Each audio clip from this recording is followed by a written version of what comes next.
বন্ধুরা, শুভ সন্ধ্যা। তোমরা কেমন আছো? আশা করি তোমরা ভালোই আছো। ভালো থাকো এই চাই। আজকে সারাদিনের আমার এই দেখো কাজ। সকালে উঠে আমি সব ঝাড়ু দিলাম। কালকে পৌষ সংক্রান্তি, মাছ নিয়েছি। সেই যে জিন্দা মাছ এসেছিল পাড়াতে। আমার সোনা মোনাদের জন্য, আমাদের জন্য, সবার জন্যই নিলাম। কেননা এই কালকে আবার পৌষ সংক্রান্তি, তো মাজা ধোয়া করবো।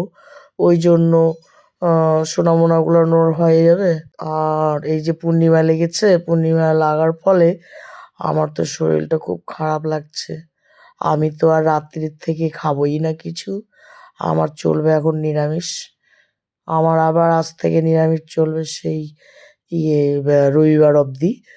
তো আমি তো আমার নিরামিষ তো এমনিতেই খেতে হবে, এই জন্য আমার তো কাল থেকেই নিরামিষ, আজ রাত থেকেই আমার নিরামিষ চলে যাবে, কেননা চলতে শুরু হবে।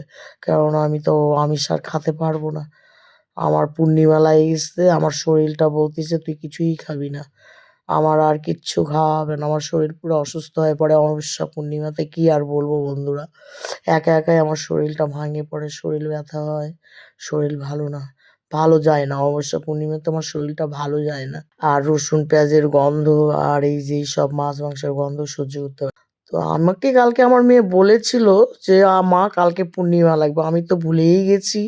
আমার যদি মনে পড়তো যে আজকে পূর্ণিমা লাগবে, তো আমি আজকে মাছ নিতামই না। কি আর বলবো, নিয়ে ফেলেছি যখন।